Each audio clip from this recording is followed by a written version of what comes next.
Hello and welcome to a Health Podyssey. I'm your host, Alan Weil.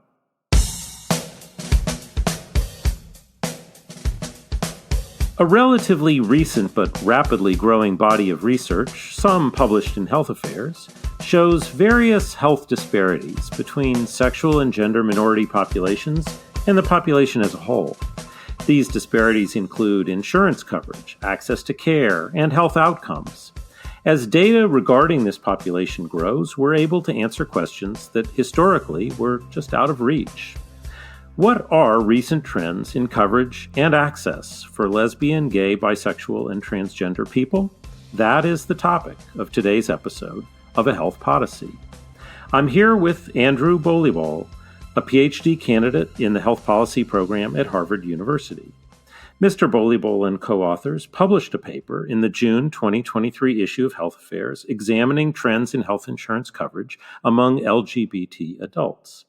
They found a closing gap in health insurance among LGBT adults relative to non-LGBT adults, but disparities in access persist. We'll discuss these findings in more detail in today's episode. Mr. Bolibol, welcome to the program. Hello, and thank you for having me. Thanks for joining me today.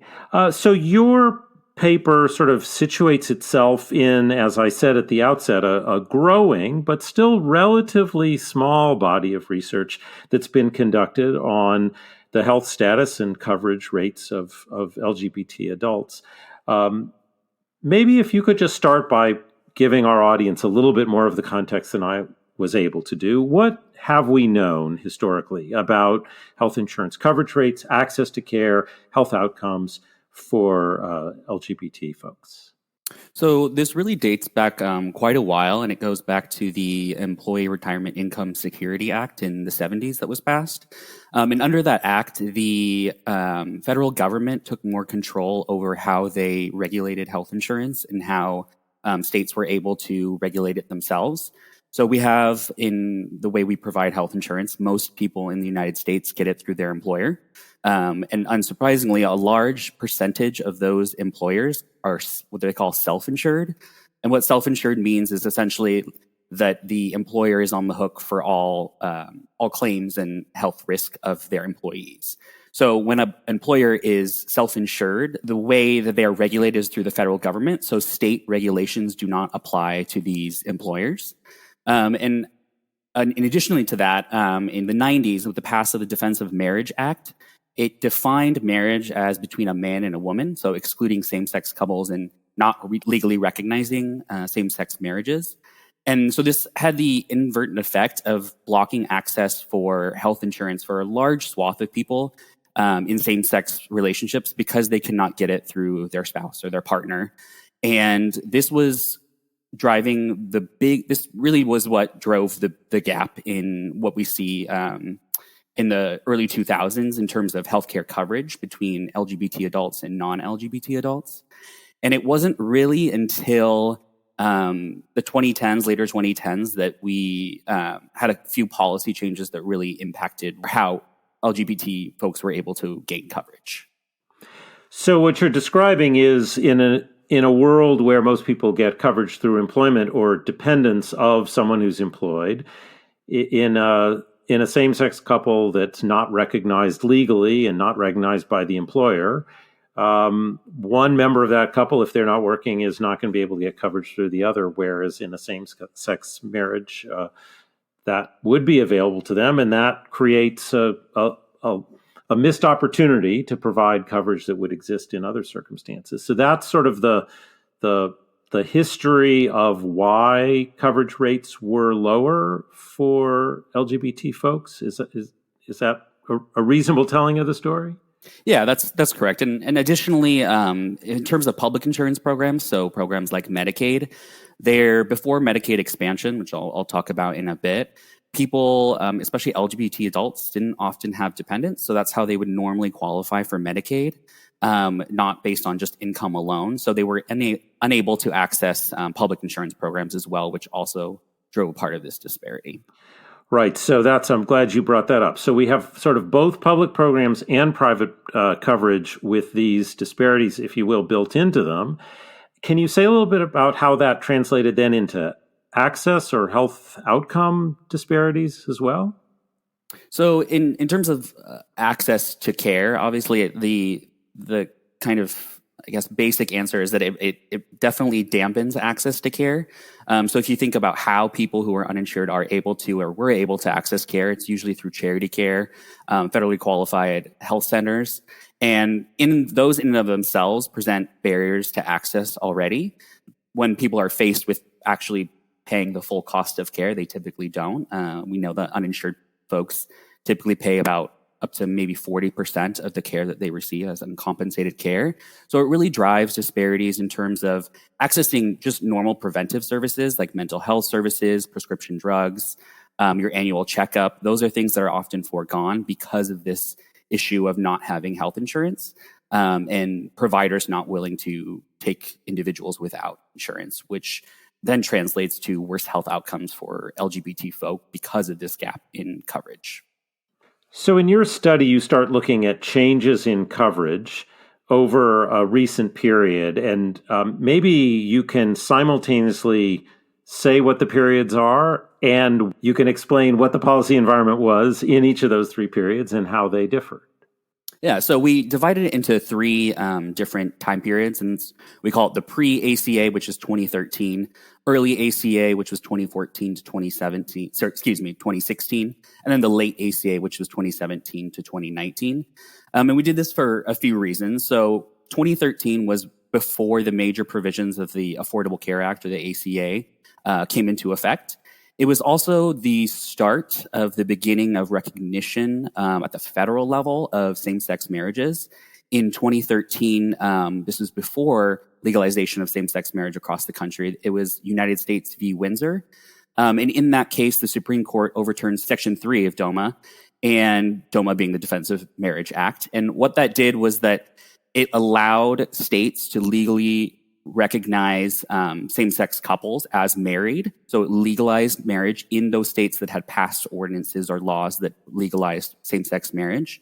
However, that case did not overturn Section 2 of DOMA, which meant that states that did not legally recognize same-sex marriage did not have to recognize same-sex marriages in other states that did allow it. So for example, if I got married in a same-sex couple in a same-sex marriage in Massachusetts, and then I moved to Alabama would not have to recognize my marriage because they had not passed anything related to same-sex marriage, or in some cases explicitly defined marriage as between a man and a woman.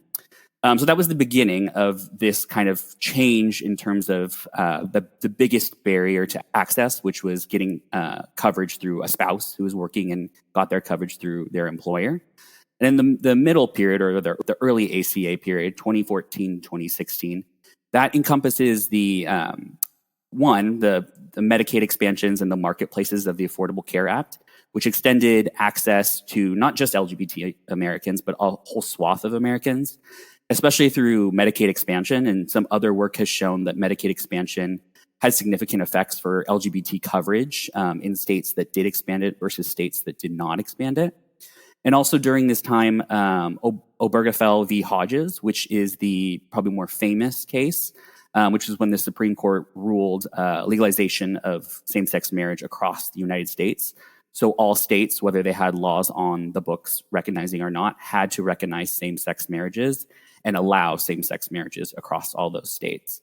In this time period, we chose as like the kind of the beginning of the end of barriers to at least through to marriage, which is a way to access health insurance for many folks. And it also started this, would allow us to see like a start of a different trend in coverage for these folks. And then we chose our last period, 2017 to 2019, because we figured that was probably the period we would see the most impact, if there was any impact, from both the ACA and the Supreme Court ruling, where we could see changes in coverage and access, if there were any changes to see, and how those rulings may have implications for coverage. So this is a really dynamic policy period that you're looking at, and what's striking to me as you describe it is there are changes that would affect private coverage and there are changes that would affect public coverage, and between the two of those, you could definitely expect to see something happening. And that's exactly what you looked at. I want to now get to the punchline and find out what it is you observed. But I'm going to say we'll do that after we take a short break, and we'll have that conversation then.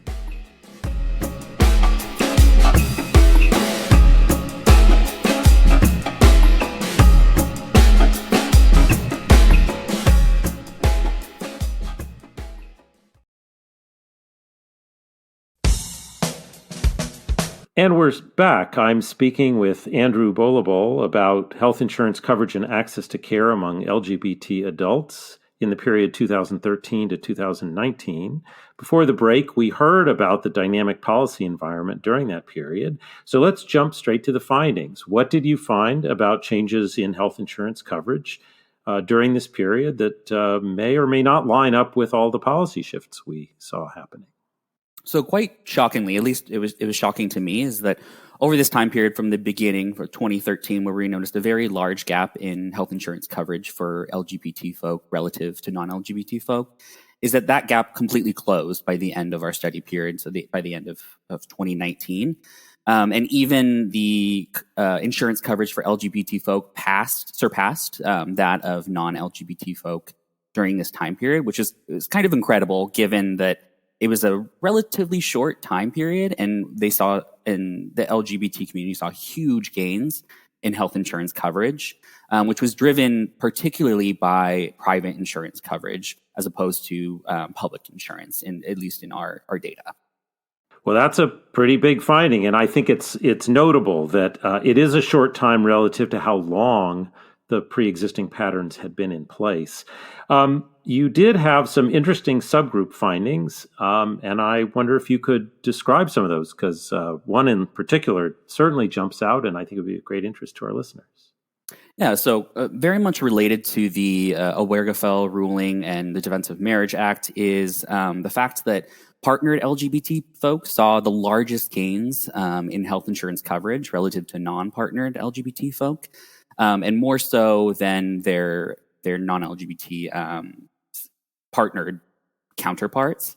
And that's perhaps not surprising given that same-sex marriage was legalized in 2015. And that opened a door for many people to gain access through their partner through marriage. And so I think that was probably one of the most powerful findings, is that the Supreme Court ruling probably had large implications for the gains in coverage for LGBT folk, especially partnered LGBT folk. Yeah, now, of course, this wasn't an experiment, so we can't say A caused B, but the direction and timing is sure indicative of this making a real difference. I thought that was quite interesting. But then you also looked at access to care and barriers to access. What did you find there? So in terms of access to care and barriers to access, there were, as there was in health insurance coverage, large gaps in terms of access and utilization of care. So things like going to or having a primary care physician or provider, having a usual source of care, prescription drugs, mental health, and the cost issues associated with that. And so over the time period, we saw those gaps between LGBT folk and non-LGBT folk close. And so there was less issues of utilization and access. But unfortunately, in the last or towards the end, the gaps still persist. So LGBT folks still have a relatively more difficult time accessing and utilizing healthcare, despite the fact that they have higher rates of insurance coverage now. So that seems a bit of a policy conundrum. You'd think that the primary tool we use to assure access to care is insurance. You close the gap in the one, but it doesn't close it in the other. What do we think is going on here? There's several explanations that could be plausible. And again, like you referenced earlier, this wasn't an experimental setup, so we can only kind of hypothesize what's driving this. And so there's what we thought is two things, and one of those is if LGBT folk in the marketplace, or the Affordable Care Act marketplace, are differentially choosing high deductible health plans, then that would in and of itself present a cost issue. And it's not out of the ordinary to think that. I think given the wide swath of literature that we know about how individuals behave when they're faced with a very complex health insurance contract, is they don't behave the way theory might predict, or neoclassical theory might predict. So it's not necessarily surprising that in that case, they would face cost issues for a high deductible health plan. And another one that's really important to point out, and we weren't able to dive into this, but I think other literature has looked at it, is the fact that discrimination and bias drive barriers to care.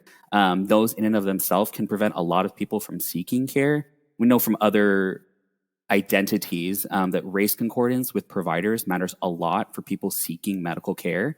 So that could also be the case for LGBT folk, and why they face still issues in accessing and utilizing care. Right. So we think, okay, if we give someone an insurance card, it will close these gaps, and there's no question it's helpful. But as you note, it doesn't address all of the potential barriers, whether it has to do with financial barriers that remain when you are insured, or other barriers to access.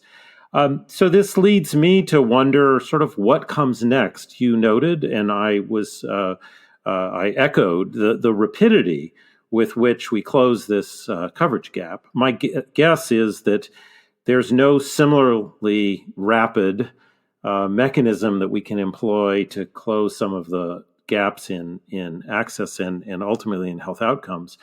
But as you think about what was accomplished during this period, I wonder where it leads you in terms of thinking about additional policies that might make a difference here.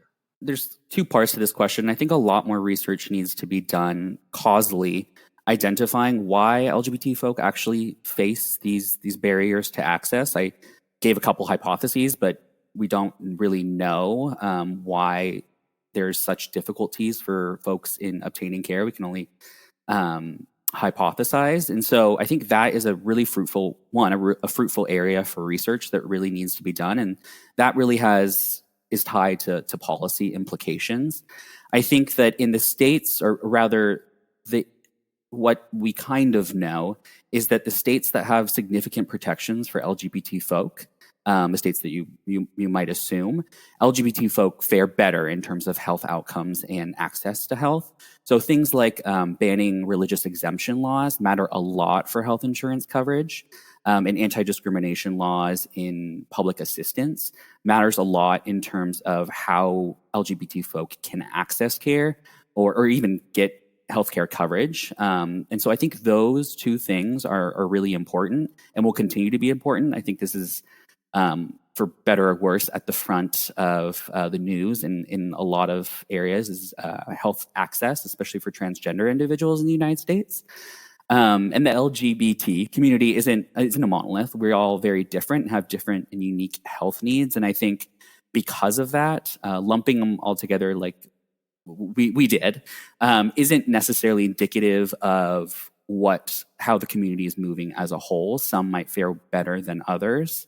And so I think that for policy reasons, that means that we really need to focus on what are the unique needs of each type of individual within this community and how we can better meet those needs.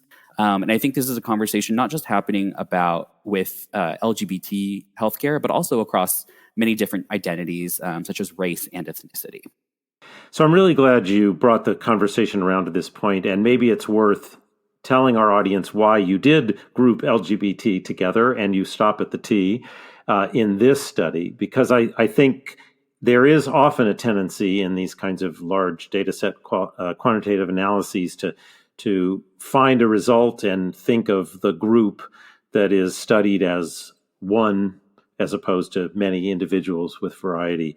So can you just say a little bit more about sort of the data limitations and why this group and why not differentiating within it? Yeah, and thank you for allowing me to speak on this. So it was really just a limitation of the data. The way that the Health Reform Monitoring Survey, which is the data that we used, the way they asked the question is they collapsed it into one, and it's lesbian, gay, or bisexual or transgender individuals. So that's why the other parts of the acronym, like the QIA, are not there, is because they don't actually ask questions related to those identities. So we can't necessarily say anything that an individual answering that might be intersex or asexual or any other type of identity that normally we associate with the LGBT community. And further, they didn't disaggregate the LGBT question. So it wasn't this percentage identified as lesbian, this percentage identified as gay, so on and so forth. So we just had to make that make the best with what we had, which was just the question relating to any type of identity related to LGBT, and that's how we proceeded. But I think, again, going back to that point is not necessarily optimal because there is such heterogeneity within the community, and that has different policy implications. Right, and we do a lot of this in our work, where you study what you can with what you have, and it opens up the door to other questions that you may need different methods or different data sets to try to answer. Well, as we come to a close, if I may, I'd like to ask you, you are a PhD candidate. I wonder if you can say a little bit tied to this work and some of the questions we were just talking about. Where is your own research agenda headed? So I've actually pivoted a little bit. I'm very interested in the intersection of health and crime. I was doing a little bit work on our randomized controlled trial of healthcare provision within the jails in the United States, and I think there's an element of kind of this paper and this research in that, as in the general population, there are significant disparities within our carceral system. Particularly for LGBT folk, but also racial and ethnic minorities. And so that's kind of the future where I see the direction of my research going. I think in terms of the area of LGBTQ health coverage and health outcomes, it is a really small area, but it's growing. And I think there's a lot of great work being done in that area. I still want to continue somewhat in that vein, but I've pivoted a bit in terms of my interest in probably the most vulnerable population in the United States, which is justice-involved individuals. Well, Mr. Bolibol, thank you for explaining that and talking about your upcoming priorities. I agree with you about the vulnerability of that population. It's nice to see expanding knowledge about this population as well. And we are happy at Health Affairs to be part of the outlet for that increased knowledge that we have. Thank you for being my guest today on Health Podyssey. Thank you so much for having me. Thanks for listening. If you enjoyed today's episode, I hope you'll tell a friend about a Health Podyssey.